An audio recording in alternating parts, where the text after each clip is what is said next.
प्रत्येक व्यक्ति का अपना एक आभा मंडल होता है जिसे हम ऑरा भी कहते हैं। हर वस्तु और हर व्यक्ति का अपना एक आभा मंडल होता है। हमने देवताओं के या साधु संतों के चित्र देखे हैं जिसमें उनके सिर के पीछे एक ऑरा या आभा मंडल हमें दिखाई देता है। हमारा अपना भी एक आभा मंडल है। उसको प्रभावशाली बनाने के लिए हम क्या क्या कर सकते हैं, आइए ये जानते हैं। हम इसको बाहरी माध्यमों से भी प्रभावशाली बना सकते हैं। अपने घर के दीवारों दरवाज़ों से भी अपने ऑरा की शुद्धि कर सकते हैं। आइए जानते हैं कैसे अपने दरवाज़ों और दीवारों के माध्यम से भी हम अपने ऑरा को या अपने आभा मंडल को प्रभावशाली बना सकते हैं। अगर आपका प्रमुख द्वार उत्तर दिशा में हो तो दक्षिण पश्चिम की दीवार को सफ़ेद रंग की रखें। उत्तर पूर्व में हो तो उत्तर की दीवार सफ़ेद रंग की रखें।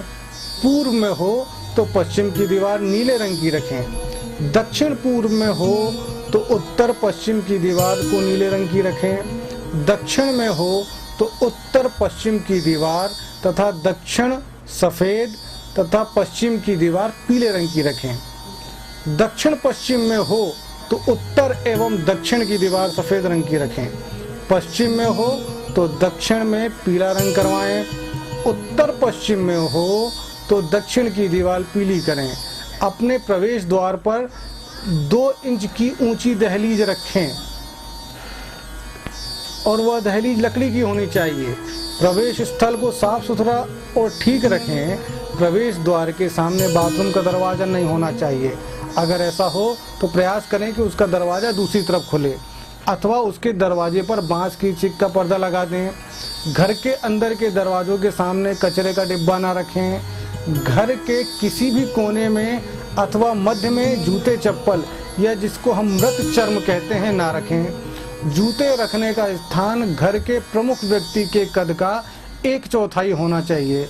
उदाहरण के तौर पर अगर किसी व्यक्ति के मुखिया की लंबाई 6 फुट है तो उसे अपने घर में जूते चप्पल रखने का जो स्थान है वह 1.5 फुट से ऊंचा ना हो। द्वार के बाहर दरवाजे के दोनों तरफ प्रमुख व्यक्ति की आंख की सतह की ऊंचाई पर काले रंग का स्वास्तिक बनाएं जिससे नेगेटिव आकाशीय एनर्जी प्रवेश न कर सके। द्वार के सामने खाली दीवार हो तो कांच के कटोरे में ताज़े फूल भरकर रखें। बैठक के कमरे के द्वार के सामने की दीवार पर 2 सूरजमुखी या ट्यूलिप के पौधों का चित्र लगा सकते हैं। घर के बाहर बगीचे में दक्षिण पश्चिम में के कोने सदैव रोशन रखें। 3 व्यक्तियों की एक सीध में एकाकी फोटो हो तो घर में ना रखें। फोटो कभी भी टांगे नहीं।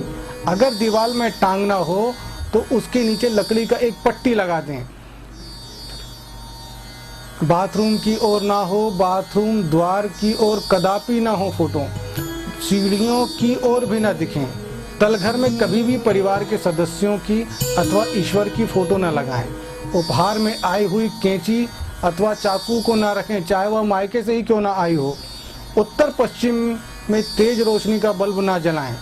कैक्टस तथा अन्य कांटे के पौधे घर में ना रखें। धुले कपड़े पूरी रात घर के बाहर ना रखें। धुलने के लिए खोले हुए कपड़े इधर उधर न डालें। व्यवस्थित किसी स्थान पर एकत्रित कर ढक कर रख दें। उत्तर पूर्व में संसार का नक्शा रखें अथवा ग्लोब भी रख सकते हैं।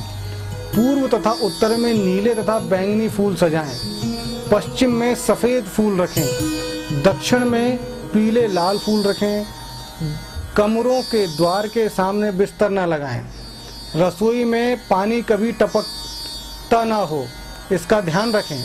कार्यालय में आपके कार्यशील हाथ के की ओर टेलीफोन रखना चाहिए और इससे आपको सहायता मिलेगी।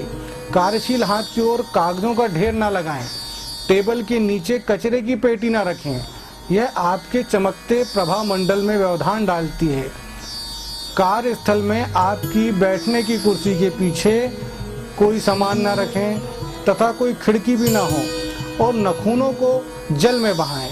यह सारी चीज़ें आपके आभा मंडल, आपके प्रभा मंडल को चमकाने में सहयोग प्रदान करेंगी।